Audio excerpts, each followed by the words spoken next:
was 60 years ago that the last of the Nazi concentration camps were liberated, but not before millions of Jews died there. The number of Holocaust survivors is dwindling now, but one Chicago area man was only an adolescent when he was sent to one of those infamous camps. Today, he is a history teacher of sorts, telling area students his horrifying and at the same time life-affirming story. Eddie Aruza has more. The Germans had lost the war. For most of his life, Sidney Finkel did not and would not speak about what happened to him as a young Jewish boy in Poland. It wasn't until he was well into his 60s that he found the courage to speak as openly as he does today. We are seeing is that the Nazis are bringing in cattle cars or like boxcars, you've seen them around, and the whole population is being pushed into these cattle cars. Women, children, old, young, everybody is being pushed into these cattle cars. The train takes off, and we don't know where they're going, but the Germans are very clever. In our hometown, they tell us that not to worry. These trains are going to a work camp, and conditions there are going to be real good. Sidney Finkel was born Sevek Finkelstein in 1932 in the Polish town of Piotrków. He was only 6 years old when his family was moved into a Jewish ghetto, and it wasn't long after that he began witnessing the destruction of his family. When he was 7, his older sister Ronya, seen in this photo on the right, was shot and killed as she gave birth to a son. Finkel was 9 when he saw his mother, pictured here on the left, for the last time before she was sent to die at the Treblinka concentration camp. Finkel himself endured slave labor camps and the infamous Buchenwald concentration camp, where he lost his father, all by the time he was 13. The Nazis were in our hometown only like 2 weeks when they decided that Jews could not live in any other section but a section that was designated for Jews to live in.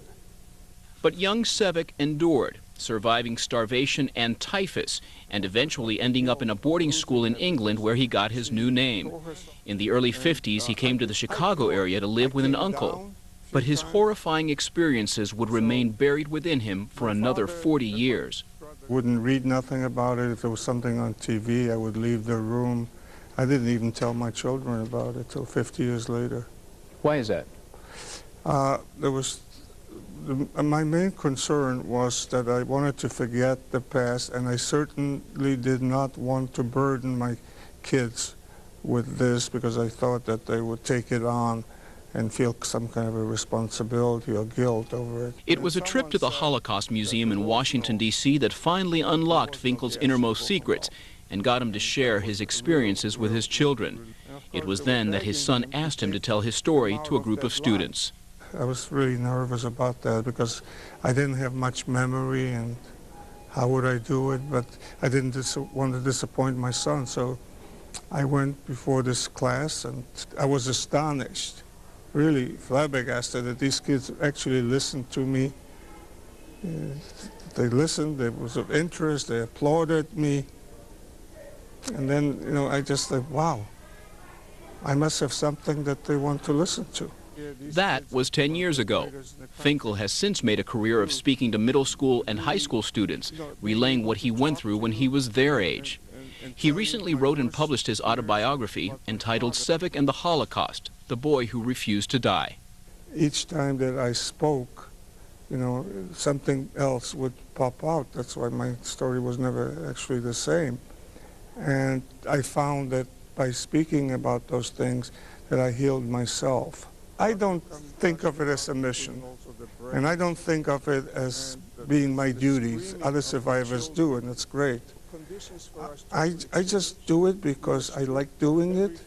I like to interchange with young people, and I'm happy when I do it. Finkel admits that it's therapeutic to speak about his Holocaust experience, but also says it brings him joy to see that he's leaving an impact on a generation for which the Holocaust is just another chapter in the history books. As a member of a synagogue, I've had some overview of it, but I really haven't had the experience of having a one-on-one talk with someone who was actually in it and who had to go through the horrible times of that period. You understand that it was a terrible time, and so sad, but hearing it, you just get the feeling, and it's really a lot to take in. Sidney Finkel has been speaking to students now for 10 years, and even though he's now 73 years old, he says he has no plans to quit. But one thing he has not done is return to his native Poland to revisit the places that he tells young people about. Of course, I would go to Treblinka and other camps, and hopefully I will also go to Germany and see Buchenwald, and especially walk those 10 miles that we walked from Buchenwald to Weimar, that's the railroad station there, where so many people were shot on the way because they just fell into the ditches, they couldn't walk. And I'd like to kind of pay my respect. For now, the one place Finkel will keep going back to is the Chicago area schools, where his story is a living history lesson. For Chicago Tonight, I'm Eddie Aruza. For more about Sidney Finkel and his book, go to our website, WTTW.com, and click on Chicago Tonight. One more thing about the front page of today's Sun-Times. I have a lot of questions about the picture on the bottom half of the page taken by Sun-Times photographer Tom